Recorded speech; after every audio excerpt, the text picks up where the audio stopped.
سيدنا رسول الله عليه الصلاة والسلام كان قلبه وروحه وعاء للقرآن، وكل آية في القرآن لها ذكريات مع سيدنا محمد. فتصور لما يقول لك آيات أنزلت علي الليلة لم ير مثلهن قط، قل أعوذ برب الفلق وقل أعوذ برب الناس. أكيد مش محتاجين نوصي بعض إزاي علاقتنا لازم تكون مختلفة مع السورتين دول، الفلق والناس، بعد ما سمعنا الكلام ده من سيدنا محمد. ومش محتاج أقول لك لا يخلو يوم من عمرك إلا ولسانك وقلبك بيردد الصور دي بعد ما سمعت هذا الكلام من سيدك رسول الله. ويكفي إنك تعرف إن النبي قال إنما الأعمال بالخواتيم، والصورتين دول الفلق والناس هم خواتيم الرسالة السماوية من الله. بدأ القرآن بالفاتحة وختم بهاتين السورتين. الأول الحمد لله إنها من قصار الصور والكل حافظهم، لكن يتبقى إنك تفكر وتتأمل في المعاني عشان تجري معانيهم في دمك، وتبدأ روحك تتواصل مع أكتر صورتين سيدنا رسول الله قال فيهم لم أرى مثلهم. ونبدأ بسورة الفلق، وهي سورة الاحتماء بالله من شرور الأكوان ومن إيذاء الإنسان. قل أعوذ، قل فعل أمر من ربنا سبحانه وتعالى، وأعوذ يعني أستعين وأحتمي وأعتصم، كأن ربنا بيأمرنا استعينوا بي واعتصموا بي. قل أعوذ برب الفلق. الفلق يعني ضياء الصبح إذا انفلق من ظلمة الليل، كأني بقول له يا رب يا من أخرجت الضياء من ظلمة الليل احفظني وأخرجني من ظلمة الشر إلى أنوار الخير. قل أعوذ برب الفلق من شر ما خلق، فالكل في قبضتك لأنك الخالق، وكل مخلوق أو كل إنسان في الدنيا ليه شر وخير. فأنا بقول لك يا الله، الصاحب، الزوج، الزوجة، الأولاد، الشغل، أستعيذ بك من شر ما خلق ليبقى لي خير ما خلقت، ومن شر غاسق إذا وقب. الغاسق هو الليل، وقب يعني أقبل، يعني من شر الليل إذا أقبل. ليه بنقول من شر الليل إذا أقبل؟ لأن الليل بيستر عن الإنسان رؤيته لمصادر الشر.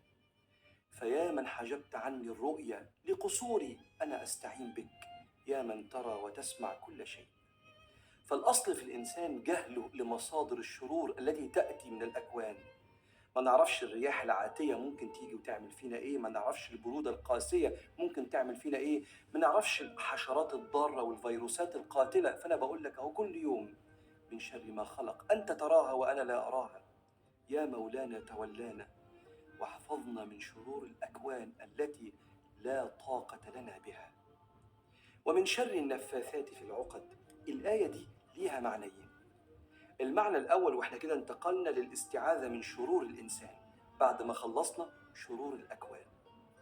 النفاثات في العقد، المعنى الأول يعني السحرة، وكان من تقاليد السحرة زمان يعملوا عقد كده وينفثوا كده فيها بالسحر اللي هم بينووا بيه إيذاء الشخص المسحور.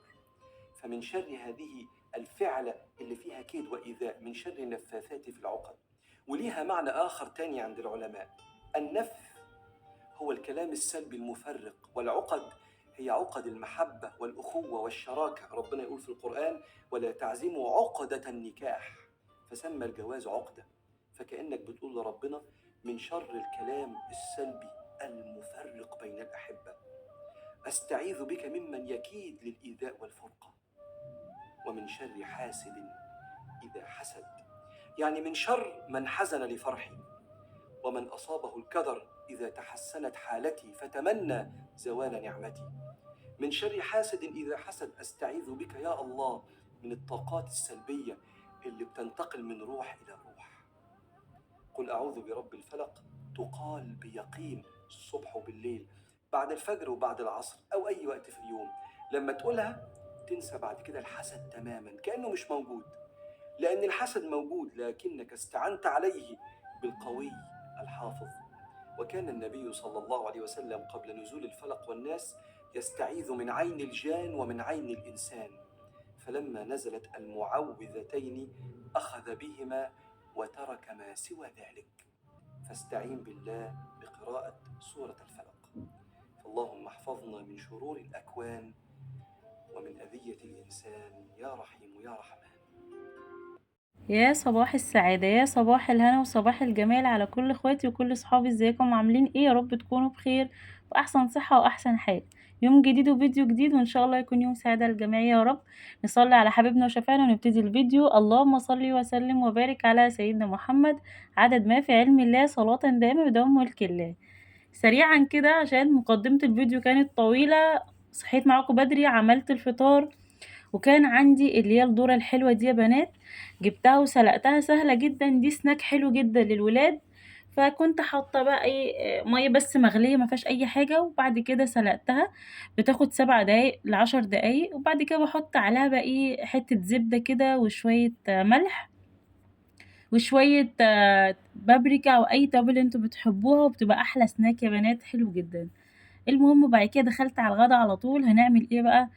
انا نفسي رايحة بقى لأكلة سمك حلوة كده، فقُلت إيه، جِبت جمبري وجِبت شوية حاجات كده هنشوفها مع بعض دلوقتي. المهم هاعمل معاكم دلوقتي التتبيلة بتاعة الجمبري المقلي، سهلة جدًا وبسيطة وبتبقى حلوة. حطيت كوباية دقيق، وحطيت فلفل أسود، وحطيت ملح، وحطيت كاري، وحطيت توابل اللي هي السمك، تمام كده.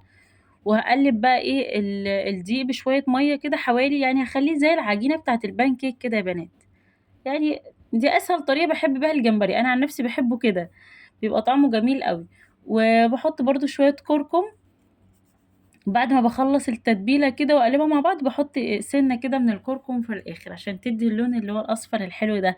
وكنت طبعًا غاسلة الجمبري كده ومنضفاه، وحطيته في التتبيلة دي، وشيلته في التلاجة يا بنات، يعني تشيليه، بُصّي لو تعرفي تشيليه اليوم كلّه شيليه. أنا شيلته ساعتين في قلب الفريزر. تمام، وبعد كده طلّعته، كنت شيلته بقى في قلب كيس، وبعد كده طلّعته وهابتدي بقى أعمل اللي هو الcover بتاعه، تمام، اللي هو عبارة عن دقيق، كوباية دقيق، وحطيت عليهم معلقتين نشا، وحطيت عليهم معلقة من البيكنج باودر كده ممسوحة، وباحطهم في كيس كده برضه على أساس إن أنا مش حابة أبهدل الدنيا بقى، وأنتم عارفين الدقيق والكلام ده بيلزق. وحطيت عليهم شوية من الكاري، تمام. وشوية فلفل أسود، وخلاص كده التوابل الحلوة بتاعتنا دي. وهابتدي بقى إن أنا إيه، أعمل الكيس حلو كده، يعني أخلّيه يبقى كل المكونات بتاعتي تتجانس كده مع بعضها زي ما أنتم شايفين. ونجيب بقى الجمبري بتاعنا، شيلته في كيس يا بنات في الفريزر عشان خاطر طبعًا البولة كانت كبيرة أوي، فما عرفتش أحطها، وهُم شوية صغيرين. أنا قسمت أصلًا الجمبري على كيسين، الكيس اللي هو دوّة أنا هاعمله النهارده للغدا، والتاني بقى هاسيبه كده في وقت يكون فيه زنقة والّا حاجة أطلّعه أحمّره على طول. المهم شِلت الجمبري من التتبيلة وحطيته زي ما أنتم شُفتوا في الدقيق، وابتديت كده أدخّل الهوا وأقوم رجّاه عشان خاطر يتغلِّف كويس بالدقيق، تمام. هاسيبه بقى إيه، يمسك نَفْسه كده شوية في التلاجة برضه. بعد ما غلِّفته بالدقيق يكون أنا عملت الوصفة التانية اللي هي بتاعة السمك. أنا جايبة سمك فيليه وعايزة أعمل له تتبيلة حلوة. حطيت بقى يعني توم، وحطيت فلفل، ما كانش عندي فلفل أخضر، كان عندي اللي هو الفلفل الأصفر اللي هو دوّة الألوان ده اللي أنتم عارفينه.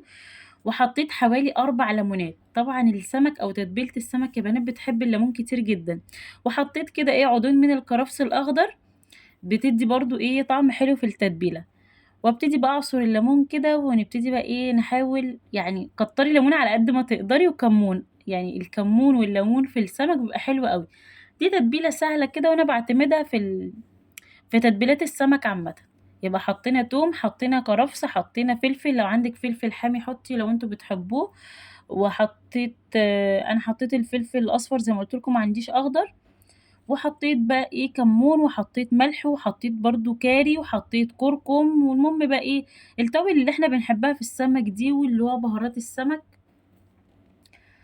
وبس كده. وهاخلط كل الكلام ده مع بعضه، وأكون بقى إيه غاسلة السمك كده ومنضفاه. هو بيبقى جاي نضيف وكل حاجة، بس أنا برضه باحب أأكد عليه يعني زيادة النضافة، اللي هو السمك الفيليه المخلي. من وقت للتاني باحب أعمله في البيت عشان الولاد، ومش بيتعبني في موضوع الشوك ده يا بنات. هاتبّل بقى معاكم السمك كده كويس، واحاول اخلي التتبيله تدخل في كل مكان في السمكه كده عشان تبقى كلها كده ايه طعمها حلو وفيها من الدقه. تمام كده، شلت بقى الجمبري وشلت السمك، شوية لحد ما اخلّص بقى إيه اللي أنا هاعمله. هاعمل إيه، هاعمل اللي هو السمك الكاليماري يا بنات. بُصّوا أنا ما جِبتش التنضيف معاكم، بس إن شاء الله يعني لمّا آجي أعمله مرّة تانية هابقى أجيب التنضيف بتاع الكاليماري سهل جدًا. المهم هنا أنا حطيت بصلاية وشوية زيت، هاشوّحهم كده مع بعض، ونزلت ببابريكا وملح وفلفل أسود، وهاشوّح البصل كويس. بُصّوا من الأكلات الحلوة جدًا اللي هو الحاجات يبقى فيها طواجن، وأنا ما حبيتش أعمله على الفرن في الفرن يعني حبيت أعمله من برّه كده. بُصّوا هي كانت كمية بسيطة، أنا حطيت شوية كاليماري كده حوالي يعني تقريبًا تُمن كيلو، كنت منضفاه ومقطعاه ونزّلته مع البصل بعد ما اتشوّح، وهابدأ بقى أشوّحهم مع بعض كويس. وكنت محضّرة فلفل ألوان وطماطم عندي، هيبقى حاجة إيه ما فيهاش تسبيكة ولا كده وخفيفة. وبعدين أنا كنت عايزة أعمل أكلة سمك بسيطة وسهلة وسريعة، وأعمل كذا صنف فيها، فقُلت لسه هاعمل طواجن واشغّل الفرن، فالصراحة كسّلت. فبعد الكاليماري بقى ما اتشوّح كويس مع البصل، قُمت حطيت طماطم متقطّعة، وبعد كده نزلت بالفلفل الألوان، أي فلفل أنتِ بتحبيه.